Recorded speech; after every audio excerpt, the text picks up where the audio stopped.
Good morning. Welcome to another installment of the Utah Shakespeare Festival's virtual seminar Grove.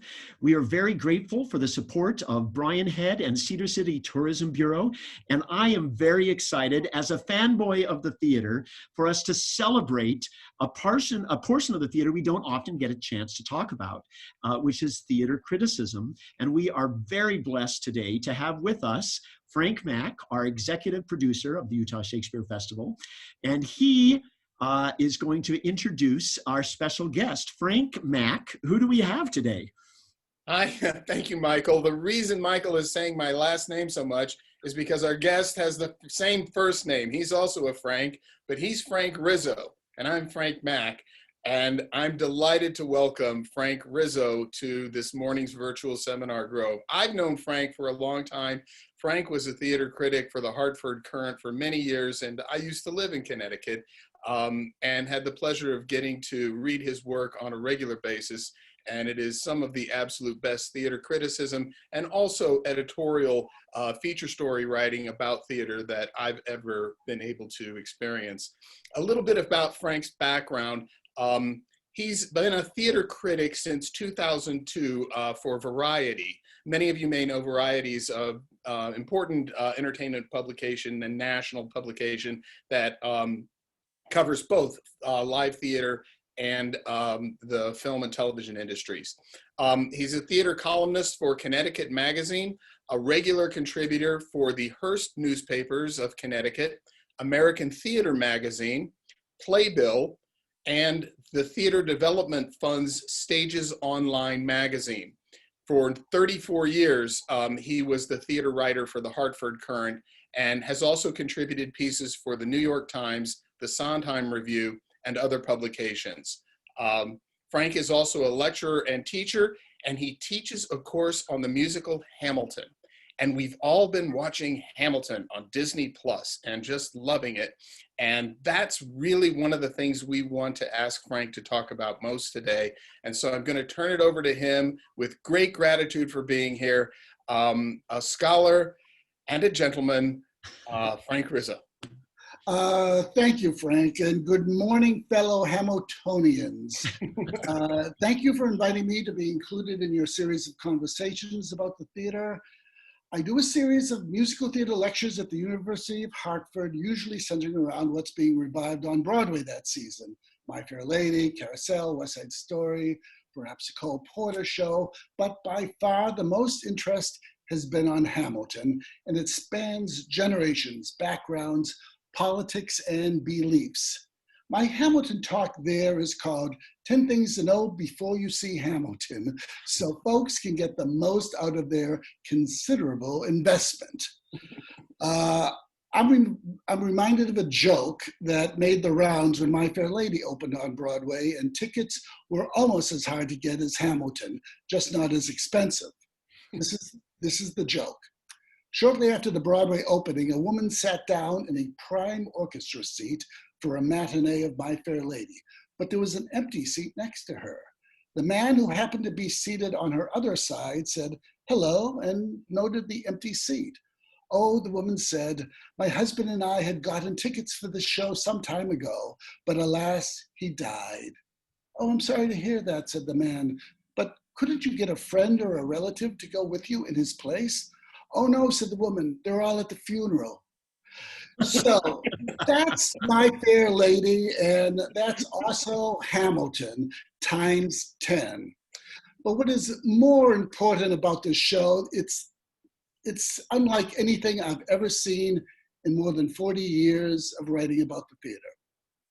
When I first saw Hamilton off Broadway at the Public Theater shortly after it opened in early 2015, it was a theater that held about 300 people. Now, the Broadway production at the Richard Rodgers Theater has an audience of about 1,200.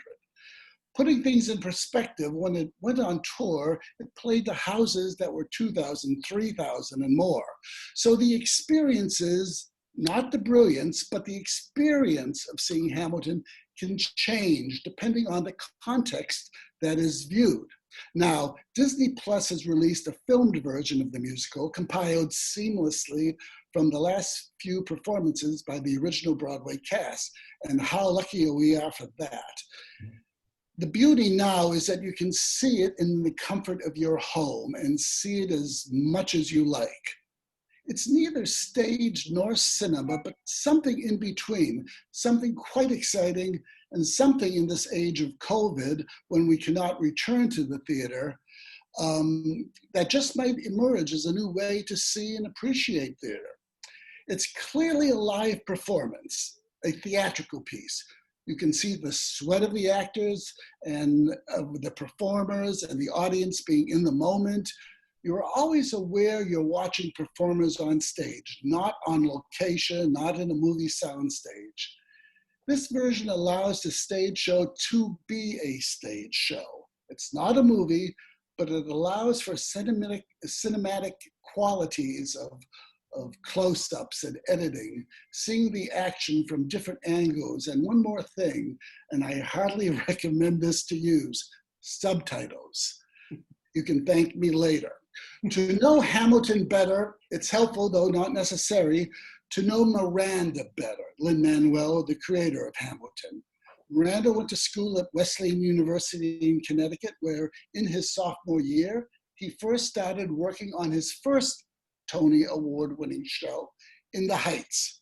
By the way, it's now a film that was slated to be released this summer, but is now set for, well, who knows when. The trailer is fantastic, though, so YouTube this after we talk. I got to interview Miranda quite a few times over the years, as In the Heights was being developed in New York City and after.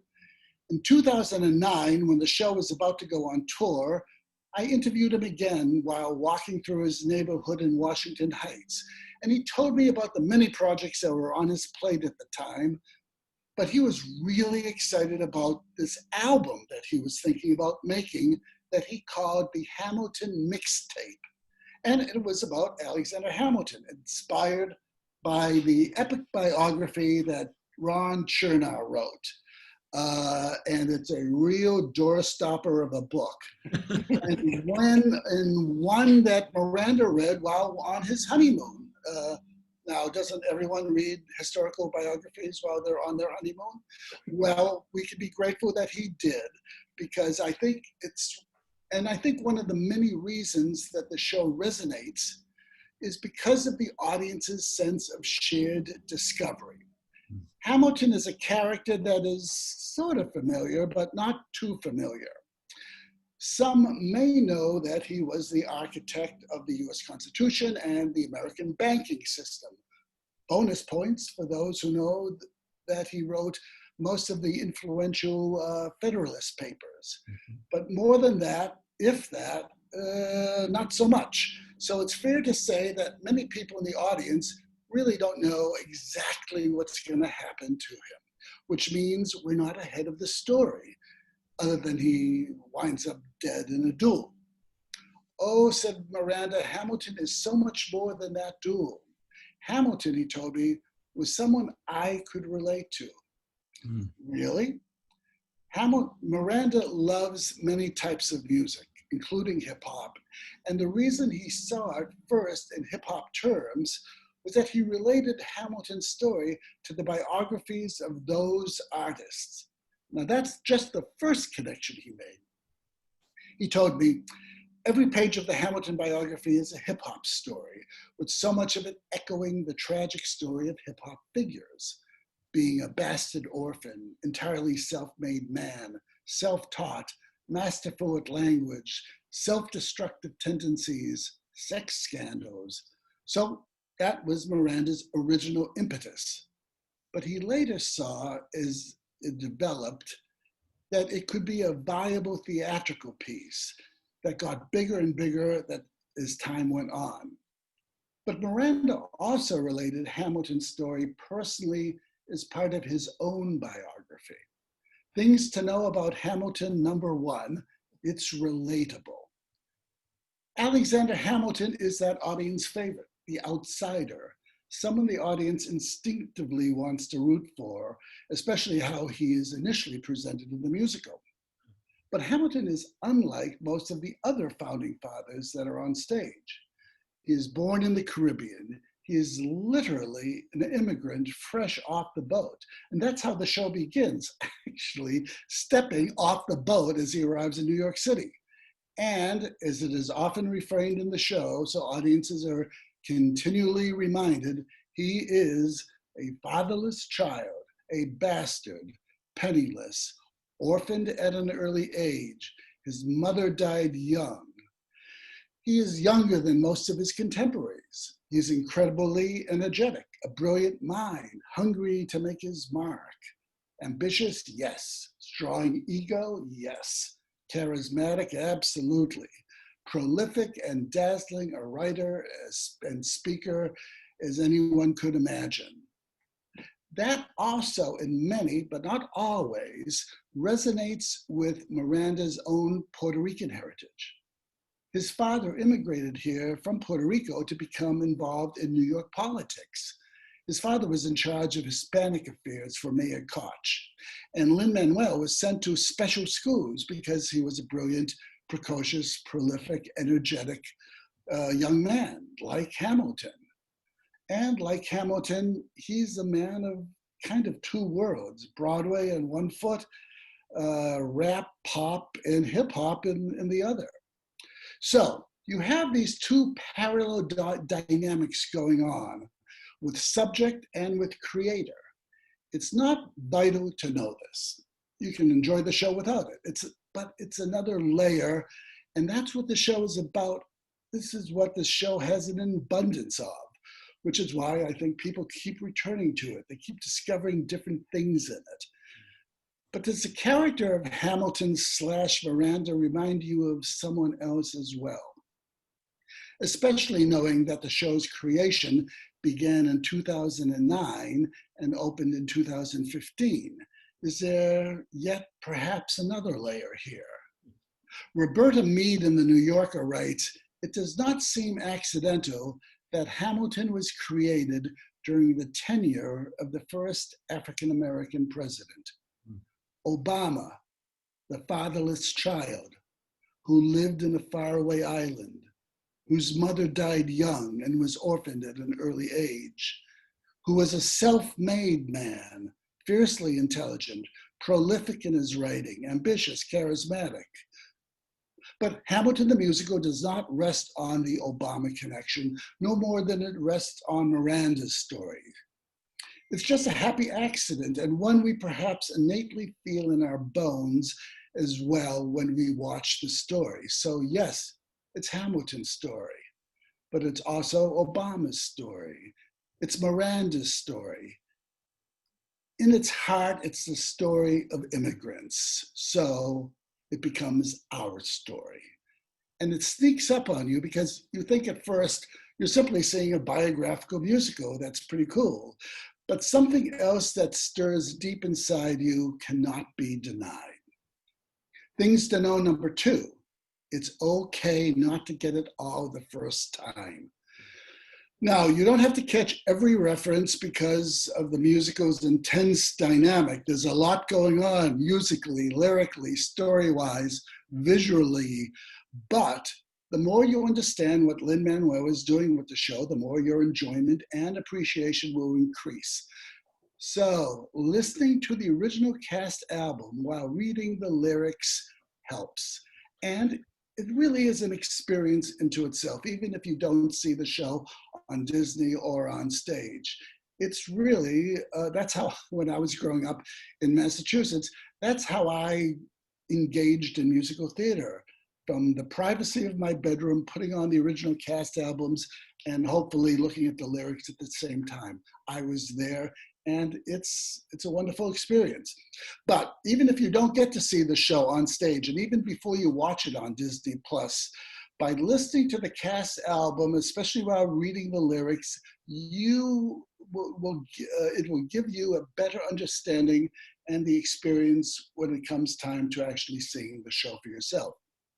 I'm sometimes told by folks that they prefer not to listen to music before they see a show because they want to see it fresh. They want to experience the show in a brand new, fresh way. well, maybe, fine, but not always. And I don't think it works here. You know, sometimes we don't get the complexities of words and music the first time we hear it. Sometimes our ears need some help.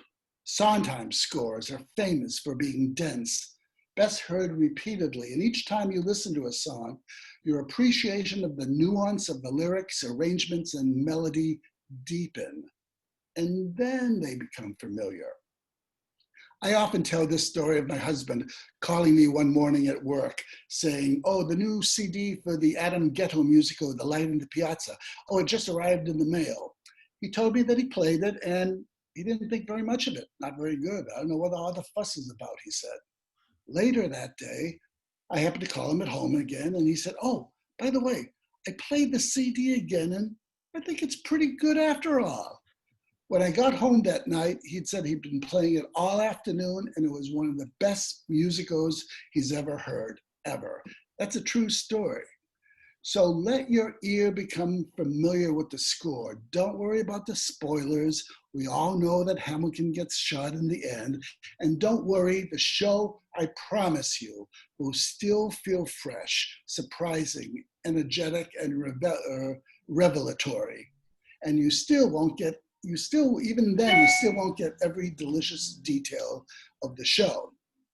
You can also understand and appreciate the show better by knowing about the show's creator, the show's origin, and about the real Hamilton too. The show just gives you an appetite for wanting to know more. So in that spirit, I recommend the Chernow biography, and I recommend the Hamilton, the Revolution book that's illustrated, great pictures. It has the entire script and lyrics, and it has terrific essays about the show. I'm not so sure about the Hamilton coloring book. You maybe can skip that one, but I think once you get to know the show, it just, you know, whets your appetite for knowing more about Hamilton and others. Miranda creates a rich portrait, but it's not a complete one. And he leaves a few things out that would make our feelings for Hamilton more problematic to the main themes he wants to get across. But he doesn't distort, he doesn't lie, he edits. He places emphasis here, but perhaps not there. And remember, this is not a 12-part Ken Burns documentary. This is a Broadway musical.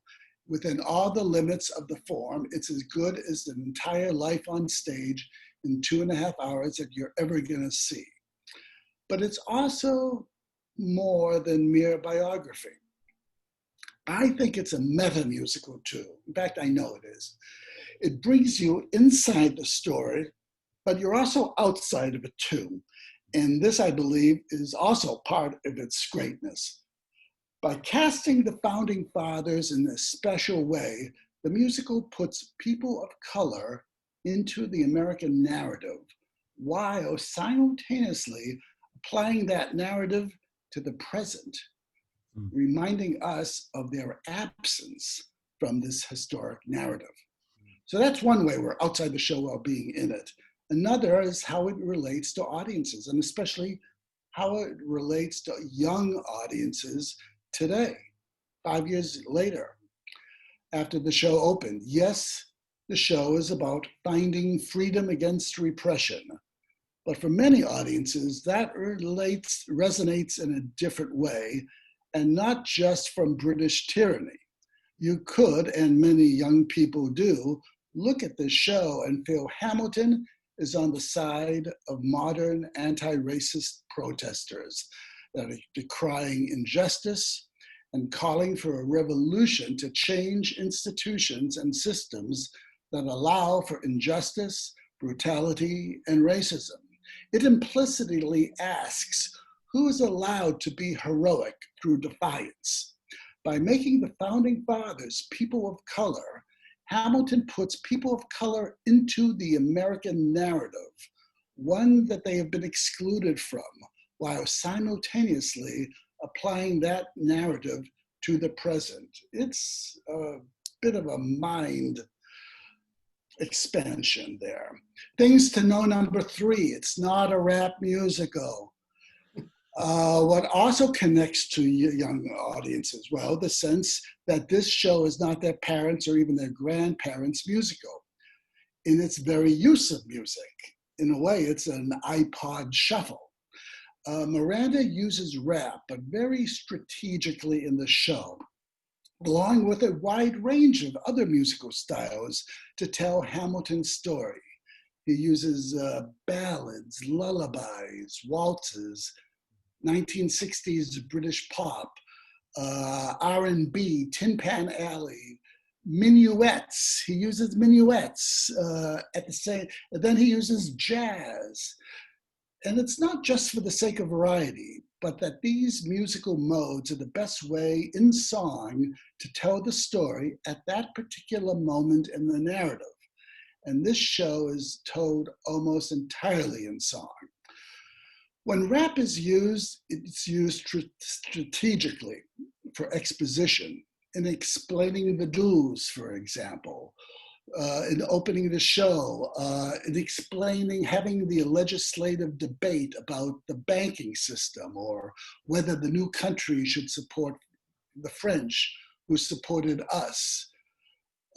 Really, when you think about it, a rap about the US banking system, well, for me, that's an economic exercise that I finally understood.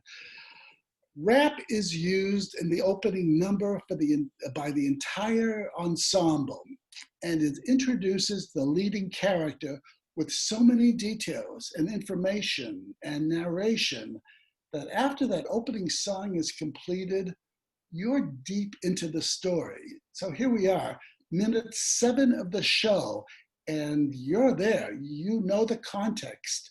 You're in that moment with everyone else. But back to rap. Miranda is hardly the first to use rap in a musical theatrical show. You could say Gilbert and Sullivan were the first to write lyrically fast, dense, and exposition-filled songs where words trumped whatever musical line it landed on. They just called it patter singing. Fast forward half a century or so and listen to the opening number of My Fair Lady. Why Can't the English is spoke sung by Rex Harrison, and hear the words propelled by the rhythm more than the notes. But for a more perfect example of how percussive words that presents lots of exposition to get the story rolling right away, to establish a setting and to create an atmosphere, not to mention getting the show off to an exciting start, I turn now to the opening number of the very famous Broadway musical. This opening number doesn't have a note of music in it, not one note of music in it. And it opens the show, which is especially odd because the show is called The Music Man. So what Meredith Willson did in that opening number, Rock Island, set to the incessant rhythm of a train, is exactly the same thing that Miranda does in the opening number of Hamilton. And Miranda has accomplished a similar feat with the opening number of his In the Heights. Look at that clip from the Tony Awards on YouTube, and you can see the evolution of that technique that he started in the Heights and how he perfected it and refined it for the opening number of Hamilton. So let me share what Oscar Eustace, artistic director of the Public Theater where Hamilton began, what he had to say about the rap that Miranda uses in Hamilton. Quote, "What Lynn is doing is taking the vernacular of the streets and elevating it to verse. This is what hip hop is, and that is what iambic pentameter was. Lynn is telling the story of the founding of his country in such a way as to make everyone present feel that they have a stake in their country. In heightened verse form, Shakespeare told England's national story to the audience at the Globe Theatre and helped make England, England. helped give it its self-consciousness, its identity. And that's exactly what Lynn is doing with Hamilton, by telling the story of a founding of the country through the eyes of a bastard immigrant orphan, told entirely by people of color. He is saying, this is our country, and we get to lay claim to it, end quote. What is rap anyway, but not street verse? Rhythms without the classicist throughs of rhyme or measure. And why should a story about the American Revolution follow classical English rules anyway? And what better place to mix it all up is in a Broadway musical, which has always been a mongrel art form from the beginning. It's a bit of a bastard too. It has a bit of this, a little bit of that. It steals here, it borrows there. It re-envisions, reappropriates, reinvents all the time. So regarding this amalgam of styles, let me quote one other person, Ben Brantley, in his review from the New York Times. Quote, in mixing a broad range of references and rhythms in one percolating style, Mr. Miranda does what rap artists have been doing for years. It's the immoderate language of youth, ravenous and ambitious, wanting to claim and initial everything in reach as their own. In temperament, they're probably a lot closer to the real men who inspired the show than the stately figures of high school history books. Before they were founding fathers, these guys were rebellious sons, moving to a fierce, new, liberating beat that never seemed to let up. Hamilton makes us feel the unstoppable, urgent rhythm of a nation being born, unquote. I wish I wrote that. It's a nice piece of writing. So why shouldn't revolutionaries be portrayed in a revolutionary way?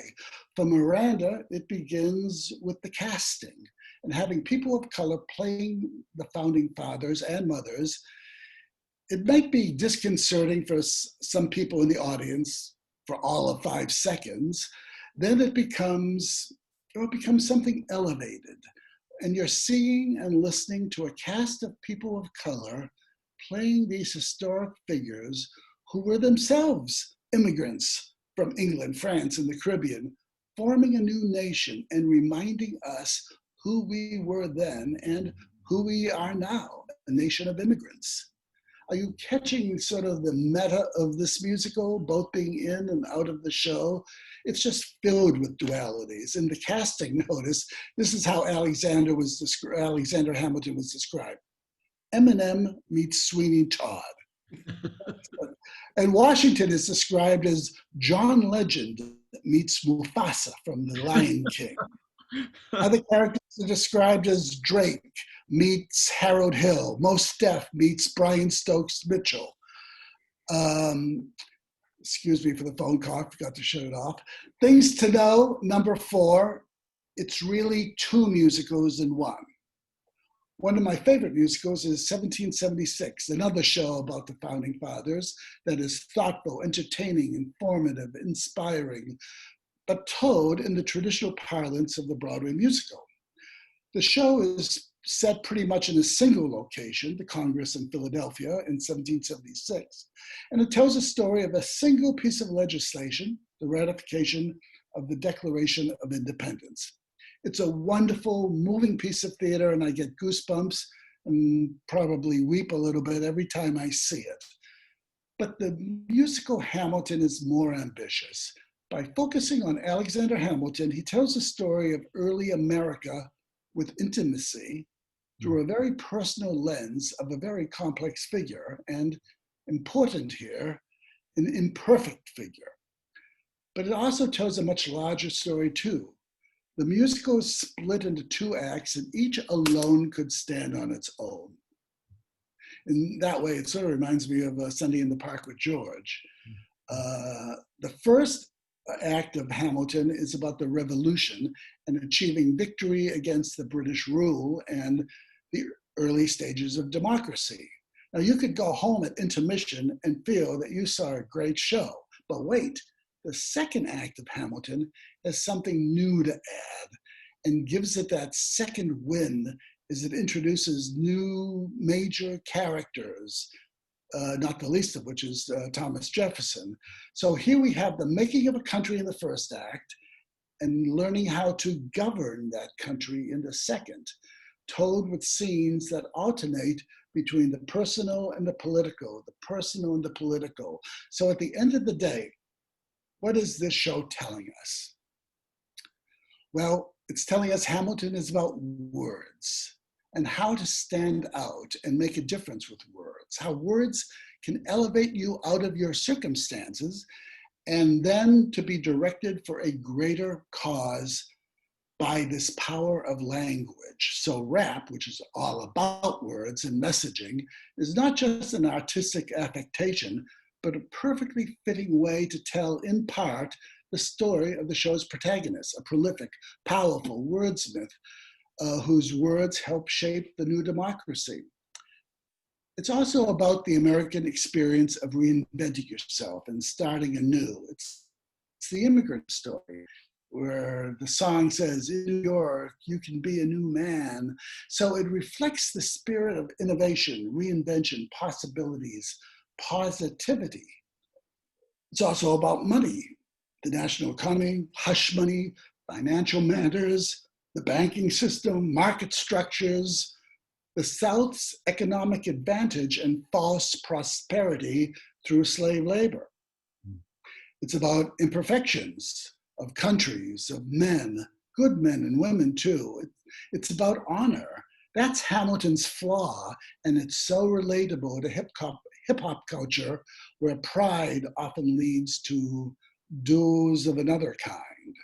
Kids get that even if we don't. It's about balance.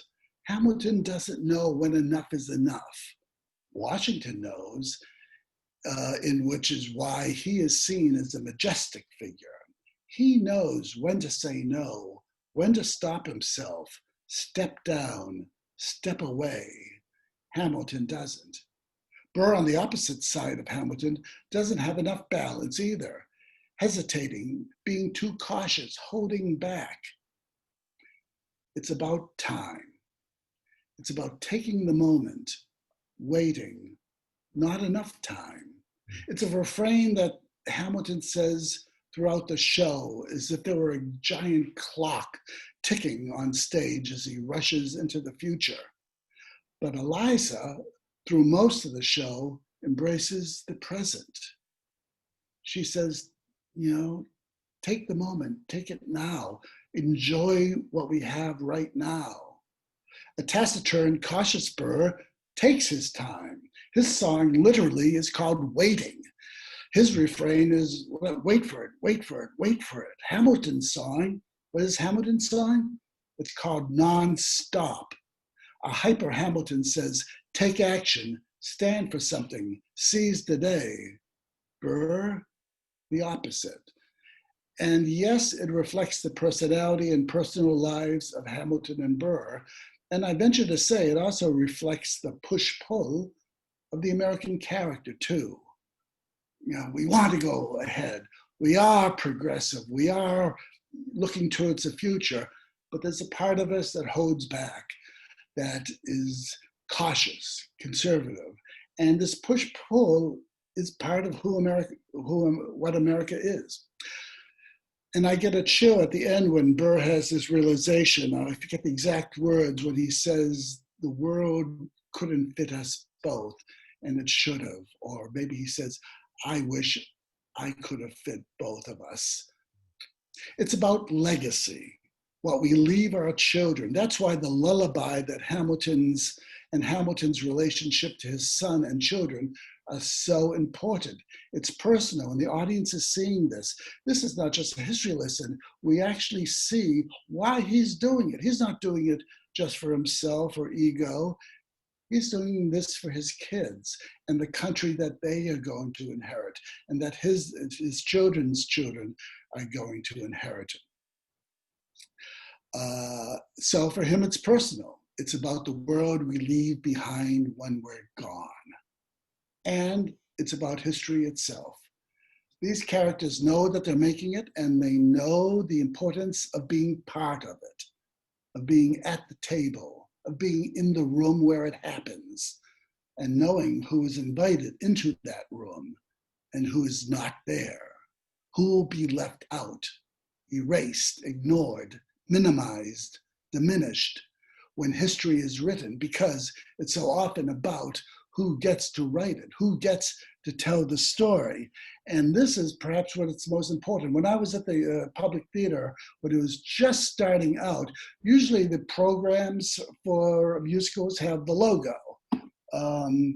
But this is the program for the off-Broadway production. For the Broadway production, it had the logo. Who lives, who dies, who tells their story, Hamilton. That's, Miranda wanted the audience to know, above anything else, that's what the show is about. It's about history itself. It's about storytelling. And it's done in the musical from different points of view, various characters. It's not like Evita, where Che comes in and tells the story from only his specific perspective. This is about letting everyone in the room where it happened tell the story, and everyone is welcomed. In Hamilton, people come in and out of the narrative. It's not just Hamilton telling his own story. Burr tells it in part. Washington tells it. Everyone has a bit of telling the story of Hamilton and what happens. And it's not just for the famous people. One of my favorite moments in this is there's a song in the second act where Hamilton and Eliza reconcile ever so slowly, but it's told by everyday people, the ensemble, the people on the streets of New York. They're watching this couple from afar, from a distance, and watching how they interact with each other over the years until, oh so slowly, love returns in their shared pain and their shared history. This musical is aware that the American legacy from that time is a terribly flawed one, certainly an imperfect union, destined for self-imposed tragedies, along with its triumphs, and it is not shy about it. In one song, Hamilton says outright, quote, "If we win independence, is that a guarantee of freedom for our descendants? Or will the blood we shed begin an endless cycle of vengeance and death with no defendants?" Hamilton is 5 years now, but the show itself still seems to be reflective of our times, but in a different way. It's been criticized and embraced by both conservatives and progressives, each choosing to focus on what works and doesn't work for them. So that must mean something. That's always a good sign when opposing forces each claim pieces of it. Zaha Romano, writing in Vox, says, quote, "Perhaps the best way to describe Hamilton then is slippery. Like the story it's trying to tell, just when you think you've got it pegged, it wiggles free from your grasp and takes a different shape or invites a different frame of reference. Still, through it all, it constantly invites the audience to think about the ways in which our modern political problems have stemmed from the embedded failures of the historic ones on stage," end quote. Like I said, in the musical, everyone gets to share their point of view, but pointedly, the musical ends with Hamilton's wife, Eliza, who, don't forget, in the second act, when she is betrayed by her husband's infidelity, she memorably burns his letters, Hamilton's precious words. And she sings in no uncertain terms, "I'm taking myself out of the story." But most movingly, at the show's very end, after Hamilton's death, she suddenly reemerges, center stage, when she sings, I put myself back in the narrative. And she does this to keep Hamilton's legacy alive. Miranda gives the last scene, the last words, literally the last breath of the show to her. After giving an historic epilogue relating things that happened after Hamilton's death, where she lives for an incredible 50 years more, the show's very last moment is Eliza looking straight out and giving a gasp. That sudden look, what is she seeing? Hamilton, maybe? Heaven, perhaps. The future of America. Or is it something glorious she sees? Or is it something terribly awful? Well, that's up to us to figure out. And that, I think, is Hamill's final and perhaps best history lesson. Thank you. Cool. Thank you. Thank you very, very much. I'm glad we led with this because it does two things for me. First of all, you're talking to a huge Hamilton fan here. I was a fan when the album thing first started coming up, when he did his first performance in the White House. And I'm sure there's perspective you can provide us on that. Number two, what I want to thank you for, Frank, is making the point that I think is important in the theater world, and that's the role that the theater reviewer plays in celebrating and elevating the work of the art. I know as I sat here and heard your words, I went, yes, didn't think of it that way, So as our first question, and then I know Frank has another one for you about another show. My first question is, what role, and you can use any play to illustrate this with, what role do you think the theater critic, we call it critic, but the theater reviewer plays in the legacy of our American theater? Well, I think it does a number of things. Like Hamilton, it does. It's many layered. One is if you're a good theater critic, your number one job is to the reader, and the reader wants to know, should I spend $50 to see the show? So part of it is this production worth my attention? Is there something interesting going on? Is it entertaining? So of course, you're not writing for the theater, for the regional theater. That's not who's paying you. You're writing for your reader. And they want you to be honest and straightforward as possible. But you're also trying to bring that reader into what you hope or what you think the production is all about, and what their goals and aspirations are, and whether they've achieved their goals or aspirations. So you take each show for what their goals are. Different, it could be a silly comedy. There's nothing wrong with a silly comedy. They could be a brilliant silly comedy, and it could be as good as anything you've ever seen that year. I, for one, think there are not enough comedies being written. I think modern young playwrights are afraid to write comedies because when they write dramas, no one knows if they're bad or not. When you write a comedy, people know when it's bad because no one is laughing. That's my theory of comedy writing in the 21st century. But when you take something great, this is where the fun begins, where you roll up your sleeves and you passionately, but very clearly, entice the reader into entering that world that the creators of the show have created, and explaining and putting it in context.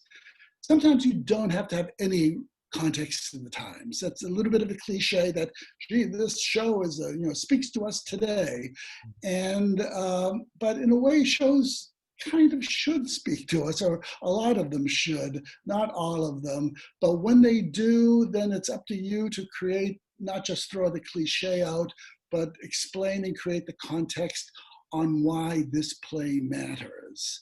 And for me, it's all about help me see things in new ways. Help me, just don't feed me stuff that I've already eaten. feed me something that I'm going to go, that's mighty tasty. I've never tasted that before. I think this international cuisine is quite good.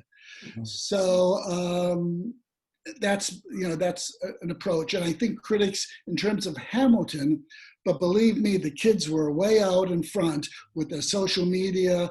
They were spreading the word far earlier than critics. But there's been some incredible essays, including Ben Brantley's and Roberta Mead, in writing for the New Yorker, long form essays that are just terrific. And you're almost like a sports fanatic where you just, you want to read more and more about it. Though I don't think you got the coloring book, did you, No. Michael? But I have the other two books. I want to encourage our audience now to feel free to ask any questions via Facebook that they might have. There is one here in the queue that I'm going to ask in a minute, but I want to expand your expertise beyond Hamilton and Frank Mack. I'd like you to ask him the questions that you were wondering about in regards to his other passion, which is My Fair Lady. Yes, thank you, Michael, and thank you, Frank. And listening to your words today resonated profoundly for me, because when the first time I saw Hamilton, it's vast, and it was just energizing, and you feel like you're not even sitting in your seat, you're just elevated and hovering over this incredible experience. But it was at the very end that the chills just took over, which was Eliza. Yeah. Who's going to tell your story? And sort of all the meaning started to land in my head at once, it felt like, which was what you described so beautifully. Why this was cast the way it was cast. Why it mattered who was in the room, and why she came back and she was telling his story, but everyone was telling his story, and who's going to tell your story. It was this moment of supremely sort of profound reckoning in my own head that only very rarely has happened to me as a theater goer. But I just love it when it does. And even listening to you, it just centered again in my brain in a way that I burst into tears. I mean, that's great. Yeah. That moment, and of course at the very final tableau you were describing also. I'm a huge 1776 fan also. Worth noting, 1776 and Hamilton both won Best Musical. And if you were to tell people that a musical about a congressional legislative session to pass a particular bill, and a musical about, let's pick an argument over the assumption of federal debt after the American Revolution, would win Best Musical on Broadway, people would probably think you were mad, but they did. And I want to ask you about one other musical that you wrote, I think, a seminal piece about, which was, you wrote a piece in the New York Times about the opening night of My Fair Lady, another just absolutely magnificent piece of musical theater. And I wonder if you could share with us some of, a bit of it's too big a story to tell right now, but some of the highlights about that particular epic experience. Well, briefly, I live in New Haven, which is literally down the street where I live on Worcester Square from the Schubert Theater. And in 1956 in February, that's where My Fair Lady had its world premiere. And it was a very shaky opening. It was in the middle of a snowstorm. Rex Harrison locked himself in the dressing room, refused to come out. It was traumatic. There were lawyers. They dispersed the cast. They brought the cast back in. It is one of the great out-of-town stories ever. And I was fortunate to interview, through Frank Mack, Jerry Adler. an actor, a fine actor who you audiences will know from a lot of TV work, but he was the assistant stage manager during that time. So I had an eyewitness to the events that were going on. And I also was lucky enough to interview Julie Andrews, who obviously was there as well. And between the two of them, recreated in a sort of you are there moment of what it's like to be in that show that begins in such chaos, but ends in such a breathtaking sense of triumph that that people still talk about it decades later. Richard, why don't you pull up that picture from the New York Times article? I think our patrons will enjoy seeing that. So there it is.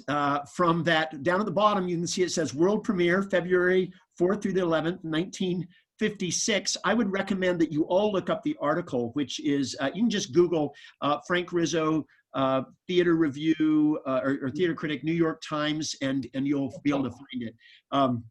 You'll find an awful lot about another Frank Rizzo, but that's not the one. No relation. No relation, no relation.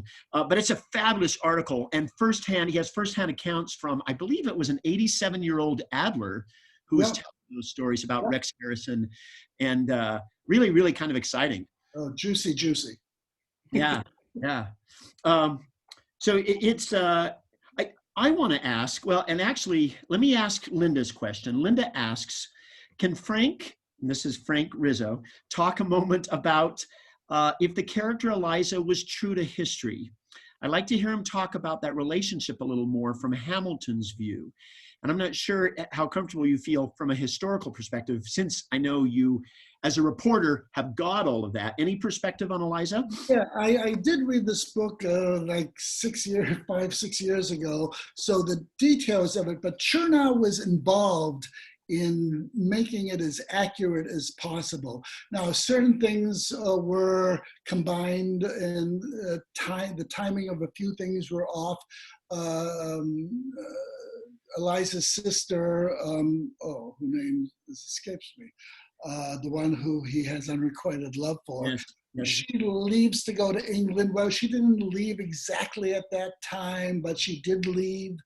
And so there were aspects of Eliza, I'm sure too, that were compressed, or but certainly the spirit of Eliza, perhaps not the exact details, but anything that was changed went through Ron Chernow. Mm-hmm. So he was the historian on record for the show, and he's the go-to guy.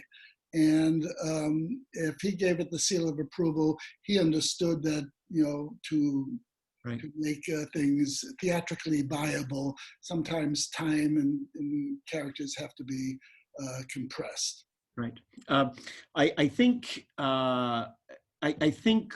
to also refer on to Linda's question, and you referred to this when you were speaking to us, because he gives voice to her in such interesting ways, or rather non-voice. I'll remove myself from the narrative. I will not, I think that amplifies that character, as they run through. I have another question while I have you here. I would recommend that everyone, as you're Googling and as you're looking at Frank's work after this, to kind of look at the work that you've done for Variety in regards to the public's work. So I just want to ask, what do you think is the future of what is COVID teaching us about theater and different theater forms? And I would love for you to talk a little bit about what's happening at the public with Zoom plays, because you have written some really marvelous reviews about their shows that they're doing on Zoom. Yeah, people, it's sad that we all can't gather in a theater in close proximity to watch a show on stage. And it made me sad until I realized that what really makes theater exciting for me is the idea that it's happening live, that experiencing something happening in the moment that takes that. It's better if that person is on stage right theater is all about. And during this COVID creative, they're doing a lot of things. There's a lot of creativity going on, a lot of attempts to engage in different ways. Some will work, some won't. But I think people are getting also comfortable going on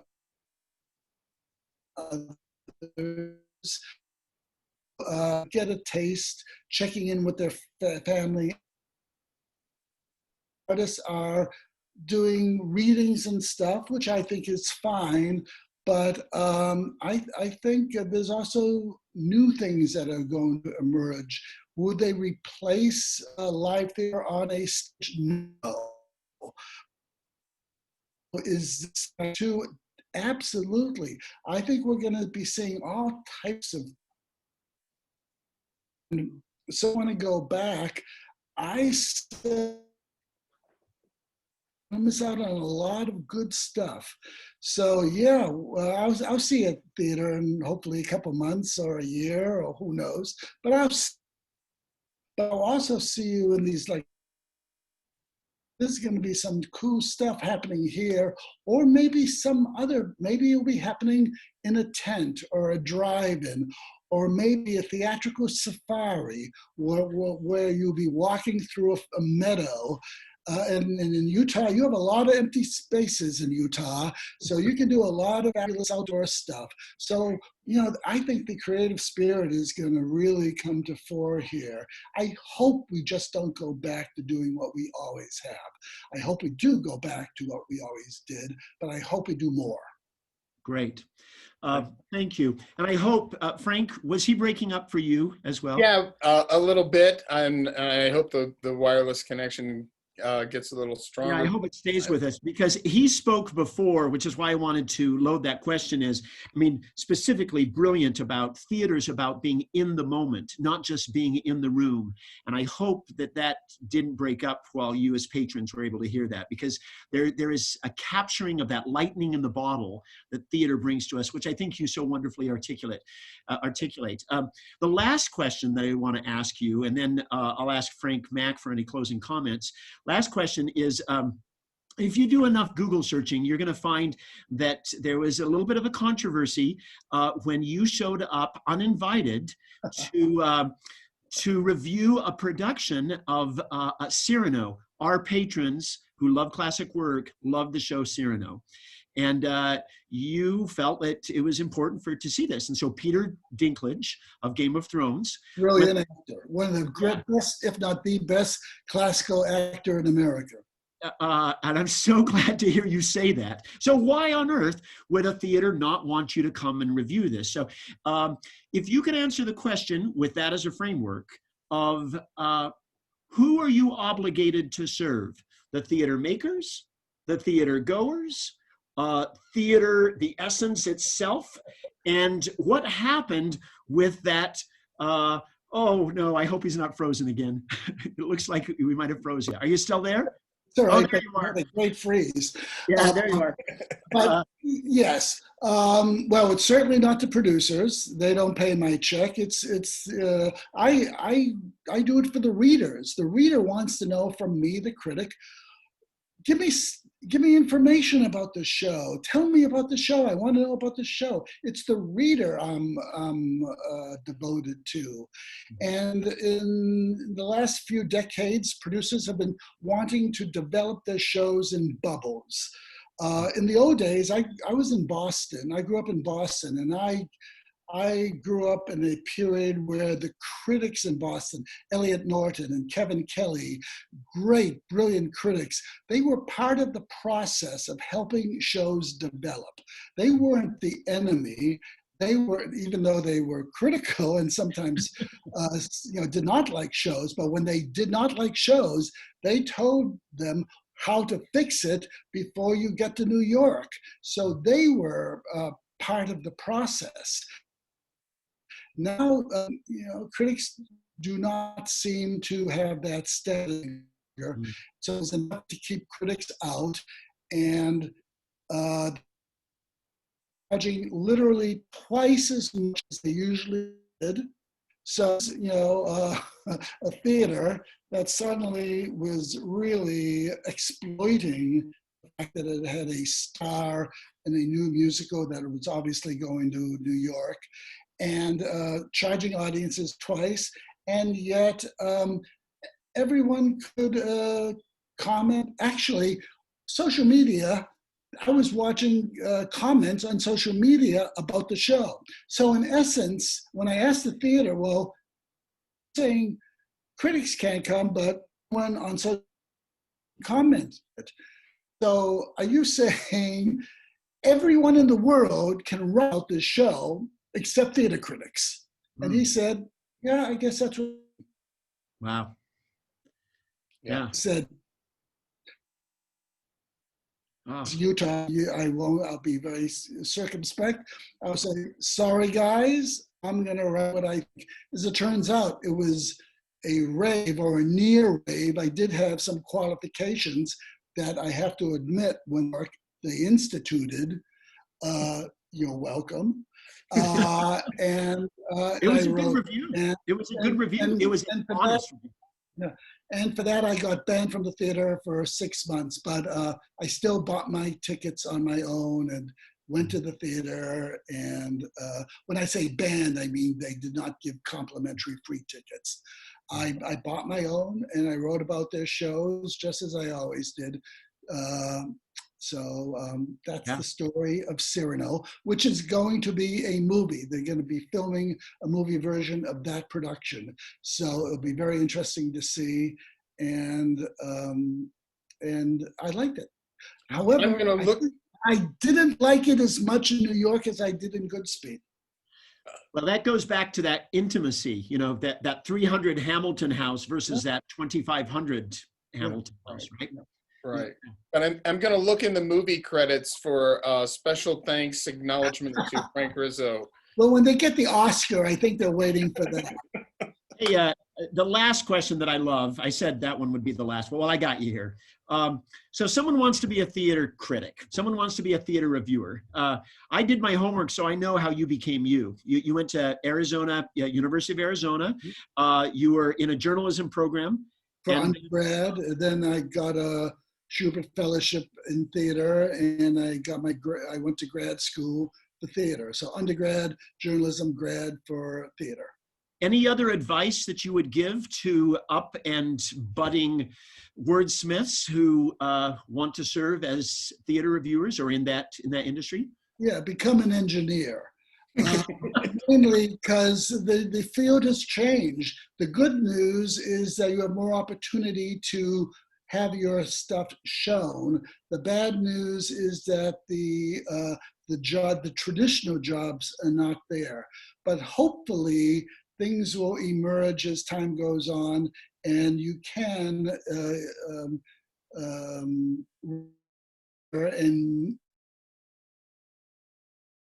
and make a partial living at it while you do your brain surgery instead. But it's a different field, and I hesitate to encourage young people to write about the theater, but in a way, it's so more exciting now, because when I write a review, I can give a gallery of photos along with my review. I can do a clip from the show, perhaps even something that I'm talking about. People can click on and see the interview with the playwright before. They can even click on and buy a ticket to your theater because they're so excited about a review that I just wrote.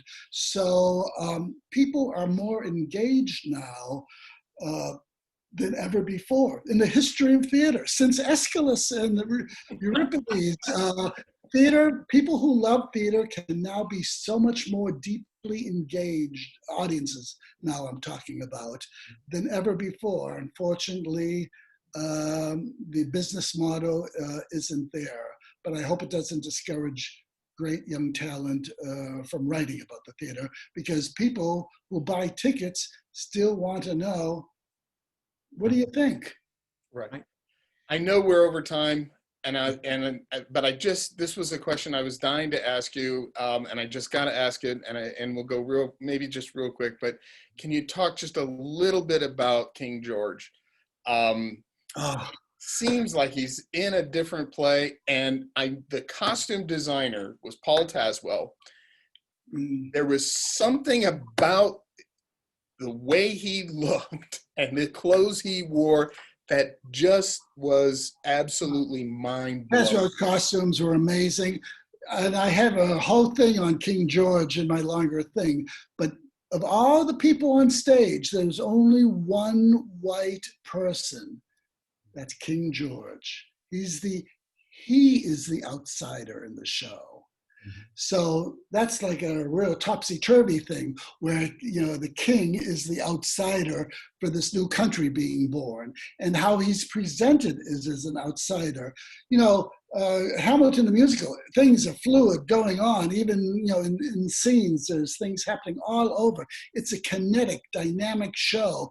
When he comes on, straight line, he comes center stage, plops down, sings his song, goes. So even the way he's presented, even the way he is directed to move is completely different than the Americans who are forming this country. So it's a brilliant concept that goes to costumes, to staging, to the song itself, and it's just so delicious. I usually end my class with one of the songs that he sings.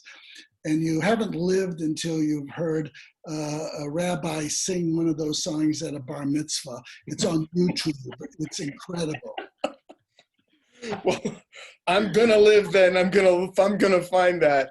Frank, I think we're past the end of our time, but what a joy. What great insight, what magnificence. But tell us real quickly about what's coming up next for you. I have two things coming up. I do these on-stage conversations with people live at the Mark Twain House and Museum in Hartford, Connecticut. It's if you've ever been there, it's just this incredible house. And unfortunately, I can't do these live conversations anymore, but we're going to put them online. And two of the people that I'll be talking to on October 7th, it's Gregory Maguire, the author of Wicked. And it's now in, I think it's 17th year, and it's not soon to be a movie, but it will be a movie. He'll be talking about that. And he has a new book out that I just read, and it's so beautiful. So that's my guest for that night. In middle of November, I'll be talking to the author Joyce Maynard. Remember Joyce Maynard? Boy, does she have a story to tell. And then back at the University of Hartford on October 8th and 15th, I'm doing two 90-minute classes on the art and history of drag performance. And it's going to be a fun, but also informative and very scholastically researched. But there'll be some laughs and some surprises. And if people want to join you online, where do they find that information? Can they just... The Mark Twain House itself, I think it's twainhouse.org maybe. But if you just Google Mark Twain House Hartford, their programming will pop up. Or you Google University of Hartford President's College. And anyone now all around the world can take my class on drag. And no, I am not doing it in drag, in case you're wondering, but I will show you one picture of me if you're good. Yeah. Well, thank you very, very much. We're grateful for the time, grateful for what you've done for the theater community and for what you share with us. Want to tell our patrons that tomorrow at 1 o'clock, we will be joined by Donna Rizika, who will talk about lighting design, and Scott Palfreyman, our electrics director. Wonderful conversation on that. So join us at 1 o'clock tomorrow. Also next week, we will be talking on Thursday with Karen Eisenberg of the Pioneer Theater Company. And you will, exactly, and you know Karen, great national and international artist who is here in our state. And Brian, Vaughn, and Karen will be having that conversation next Thursday, and then Ben Holman on Friday. So watch for that. I would encourage you also to subscribe to our YouTube channel where you can find these things. If you go to bard.org, go to the bottom of the page, you'll find Virtual Festival, you'll find this conversation and other conversations as well that you can participate in. Special thank you to the amazing Cedar City and Bryan Head Tourism Bureau to making this possible. And again, thank you very, very much, and enjoy continuing to talk about the theater. Thanks. Thank you, Frank. Thank you, Michael. Bye.